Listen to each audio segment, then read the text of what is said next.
Bhagavate Vasudevaya. Om Namo Bhagavate Vasudevaya. Om Namo Bhagavate Vasudevaya. Naranam Namaskritya Naram Chaiva Narottamam Devim Saraswatim Vyasam Tato Jayamudiraet Shinvatam Sakata Krishna Punya Shravana Kirtana Hridyantastavhadrani Vidunoti Sristatam Nashtaprayasavadreshu Nityam Bhagavata Sevaya Bhagavate Uttama Shloke Bhaktir Bhavati Naistiki Om Ajnanatimirandhasya Jnananjanasalakaya Chakshunmilitam Mena Tasmai Sri Gurave Namaha Mukam Karoti Vachalam Pangum Langhayate Girim Yatkripatamaham Bande Sri Gurum Dinataranam. Hare Krishna. A reading from Srimad Bhagavatam, Canto 4, Chapter 18, verse 32, the last verse. प्राक्पृथरिह नैवैष्या पुरा ग्रामादिकल्पना यथा सुखं वसन्ति स्म तत्र तत्राकुतो भयः. Synonyms: Prak, before Prithah, King Prithu, Iha, on this planet, na, never, eva, certainly, esa, this, pura, of towns, gramadi, of villages, etc., kalpana, planned arrangement, yatha, as, sukham, convenient, vasantisma, lived, tatra tatra, here and there, akutaha bhayaha, without hesitation. Translation and purport by Srila Prabhupada. Srila Prabhupada ki jai.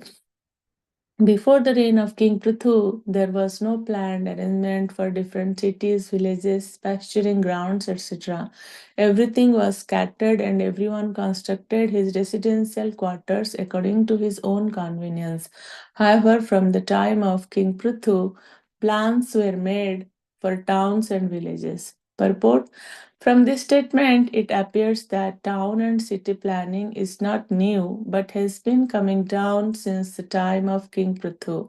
In India, we can see regular planning methods evident in very old cities. In Srimad Bhagavatam, there are many descriptions of such ancient cities.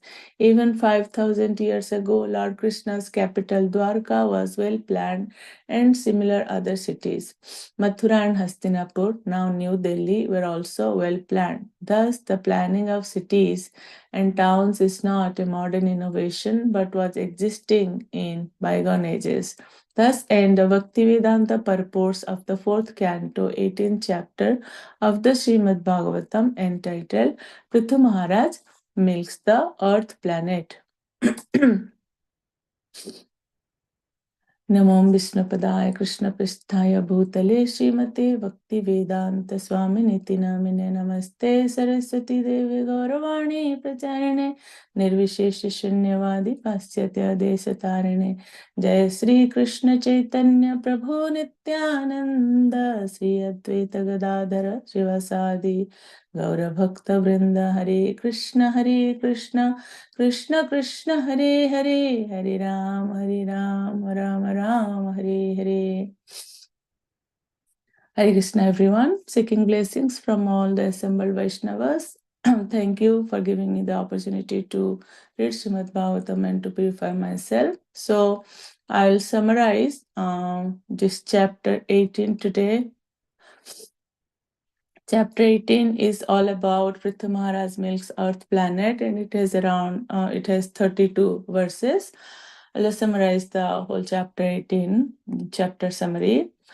So the first verse we see, like, after the planet Earth finished her prayers, King Prithu was still not pacified. Although the planet Earth was frightened, she made up her mind and began to speak as follows in order to convince the king.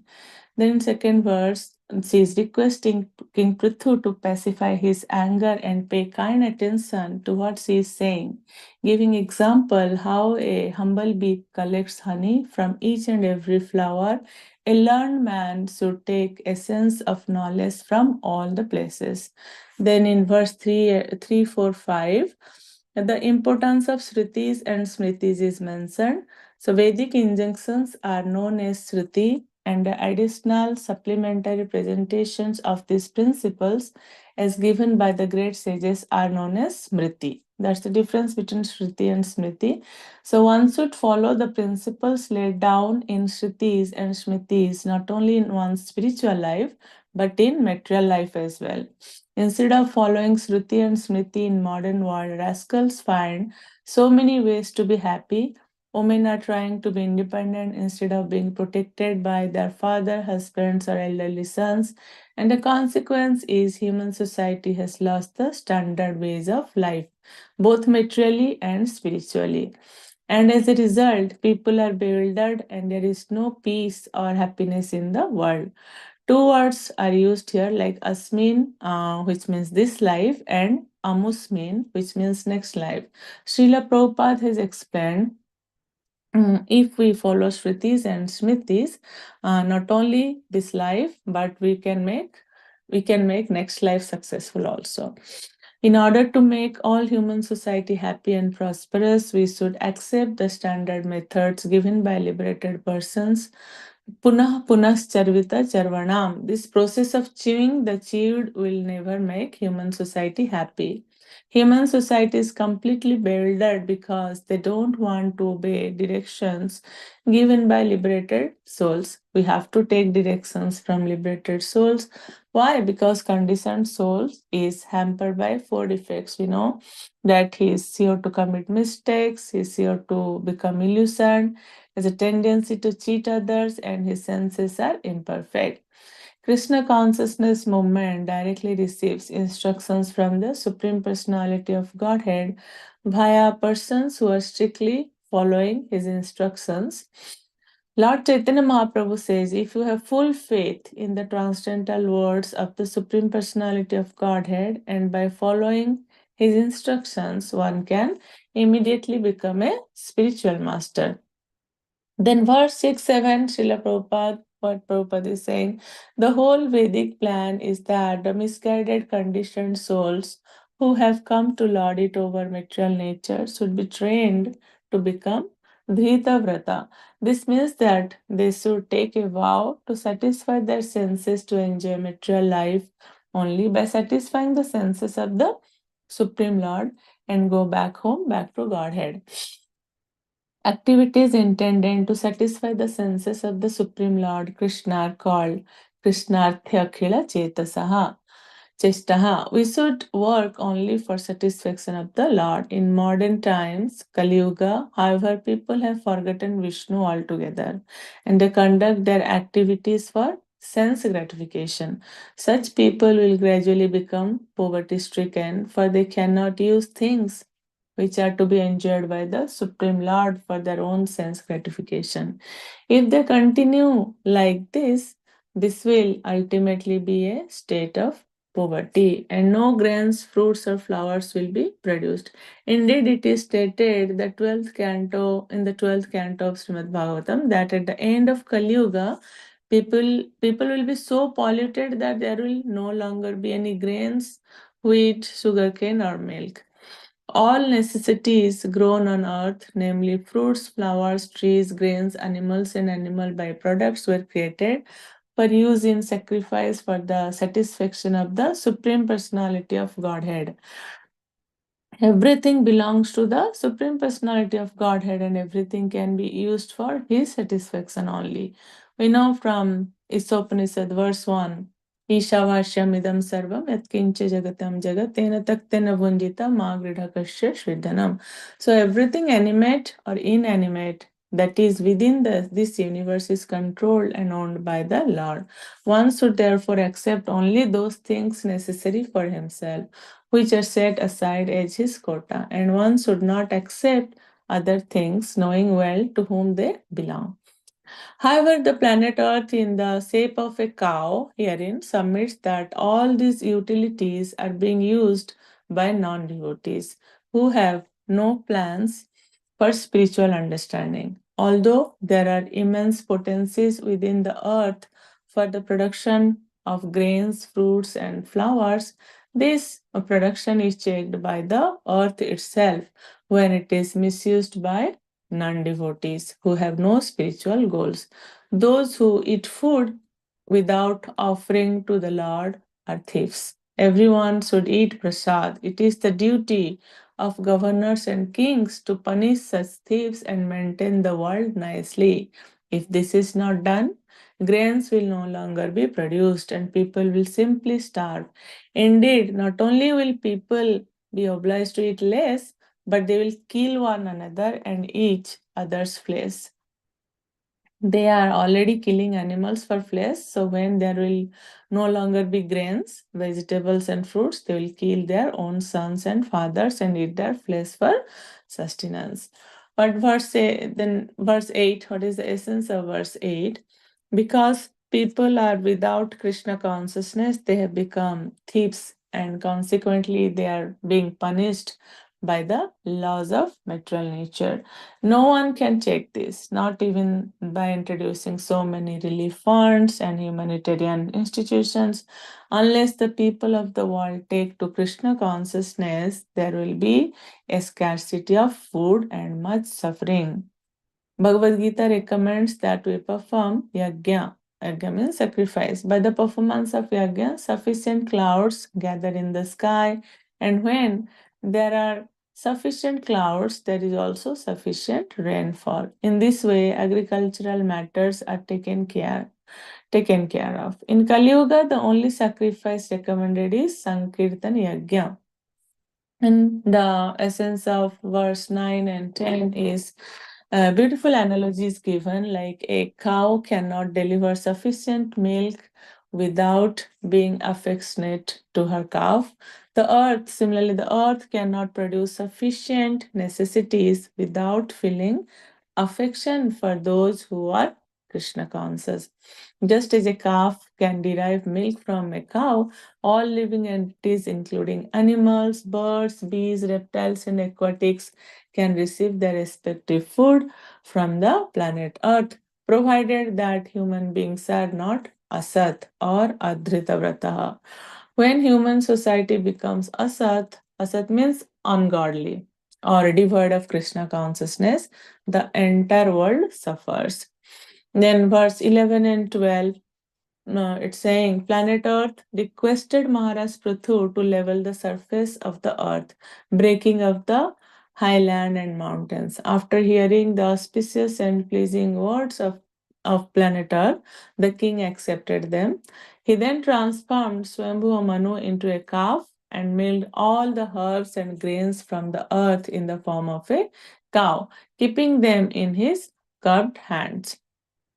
And in verse 13, Srila Prabhupada describes how intelligent men should encourage the performance of Sankirtana Yajna by their personal behavior. They should follow the process of austerity by restricting themselves from illicit sex, the four regulative principles: illicit sex, meat eating, gambling, and intoxication. If the intelligent men or the Brahmanas of society would follow the rules and regulations, certainly the entire face of this present world, which is in such chaotic condition, would change and people would be happy and prosperous.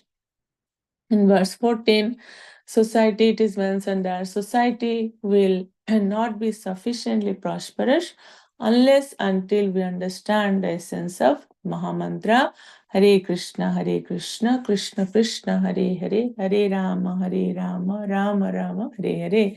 In Kali Yuga, if this Vedic Mahamantra is chanted regularly and heard regularly by the devotional process of Shravanam Kirtanam, it will purify all societies, and thus humanity will be happy both materially and spiritually. Then the essence of verse 15, 16, 17 is all the demigods made Indra, the king of heaven, into a calf, and from the earth they milked the beverage soma, which is nectar. Thus they became very powerful in mental speculation and bodily and sensual strength. The sons of Diti and the demons, like these verses are saying, like how they convert, different personalities into calf and what they extracted from planet Earth. So the sons of Diti and the demons transformed Prahlad Maharaj, was born in an Asura family into a calf, and they extracted various kinds of liquor and beer, which they put into a pot made of iron. The inhabitants of Gandharvaloka and Apsaraloka made Vishavashu into a calf, and they drew the milk into a lotus flower pot. The milk took the shape of sweet musical art and beauty. Gandharvaloka is famous for the musical art. And in verse 18, the importance of Pindadana and Shraddha ceremony is mentioned. If one offers oblations with faith and devotion, either to the lotus feet of Lord Vishnu or to his representative in Pitraloka, that is, the representative in Pitraloka is Aryama. One's forefathers will attain material bodies to enjoy whatever material enjoyment is due them. In other words, they do not have to become ghosts. It's also mentioned that if one is habituated to taking the prasad of Lord Vishnu, there is no chance of his becoming a ghost or anything lower than a human being.